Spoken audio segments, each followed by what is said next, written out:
Le sang a coulé ce dimanche en République démocratique du Congo. Les manifestations interdites par le pouvoir ont été maintenues. Coupure d'internet et mobile. Les autorités congolaises ont tout tenté pour réprimer les marches dites pacifiques.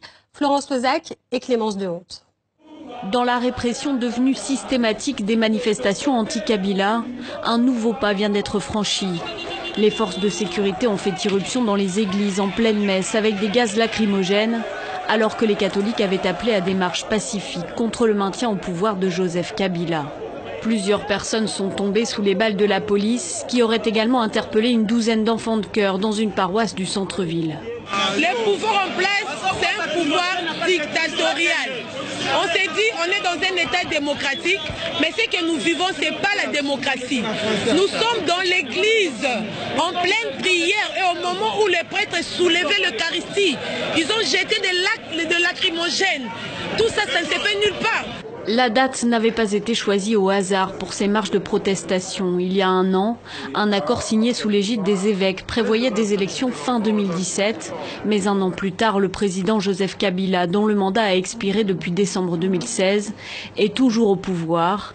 Et les élections ont été reportées au 23 décembre 2018. Nous sommes fatigués, nous n'avons jamais eu de paix dans ce pays. Rien ne marche, nous ne mangeons même pas correctement. Le président Kabila est encore jeune, il peut très bien laisser sa place à quelqu'un d'autre et revenir plus tard. Ça suffit, nous ne voulons pas de lui, il devrait partir. Principale figure de l'opposition, Félix Tshisekedi et ses soutiens ont été aussi la cible de gaz lacrymogène tirés par la police alors qu'il rejoignait la cathédrale Notre-Dame du Congo à Kinshasa. Internet coupé, fouilles de voitures, patrouilles armées dans la capitale, le déploiement de forces pour écraser les marches du jour laissait peu de chance aux opposants de mener à bien leur rassemblement. La situation en République démocratique du Congo, on en parle avec Justine Poyo-Kasavubu, ancienne ministre de Laurent Désiré Kabila, longtemps membre de l'UDPS et opposante aujourd'hui à Joseph Kabila. Elle était l'invitée du 64. Comment analyse-t-elle cette répression violente du régime congolais ? Mais vous avez là, évidemment, le vrai visage de Kabila Kanambe, c'est-à-dire un sanguinaire, c'est-à-dire un tyran, un homme qui n'a pas de cœur, mais qui a la pierre à la place du cœur. Et donc, c'est aussi un problème de conscience nationale. Mais la première chose peut-être que nous devons déplorer, ce sont évidemment ces morts qui sont tombés aujourd'hui, comme si cela ne suffisait pas à toute cette tragédie que la République démocratique du Congo vit depuis des décennies. Et laissez-moi quand même vous dire qu'aujourd'hui, cette date si importante signifie la fin de ce glissement qui avait été gracieusement offert à Kabila Kanambe. Et donc, dans quelques heures, les institutions vont tomber, nous serons en affaires courantes. La légitimité et la légalité dont pouvait se prévaloir Kabila Kanambe n'aura plus de mise.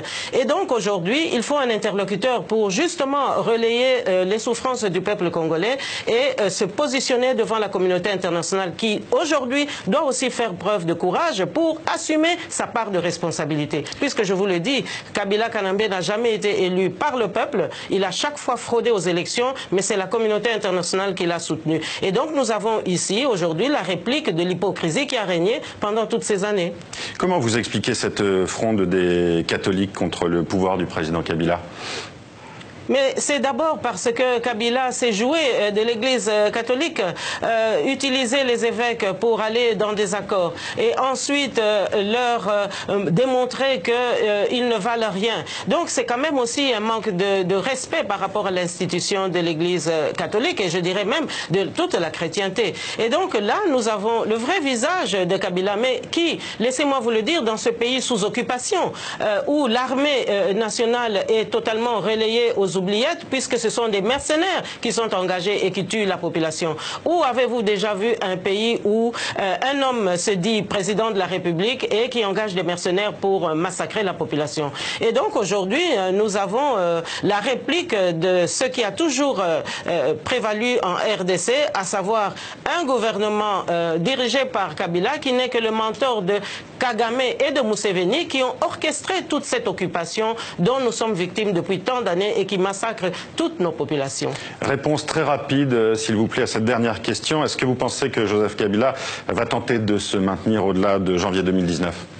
il ne se maintiendra pas, monsieur, parce que je vous le dis, l'alternance aujourd'hui, nous l'incarnons. Le leadership de l'alternance, de la responsabilité, nous l'incarnons. Et donc, dans quelques jours, nous allons démontrer à la communauté internationale que le peuple congolais a un relais et que nous sommes une de ces voix pour exprimer aujourd'hui la gouvernance qui doit maintenant conduire le pays vers ses avancées de démocratie.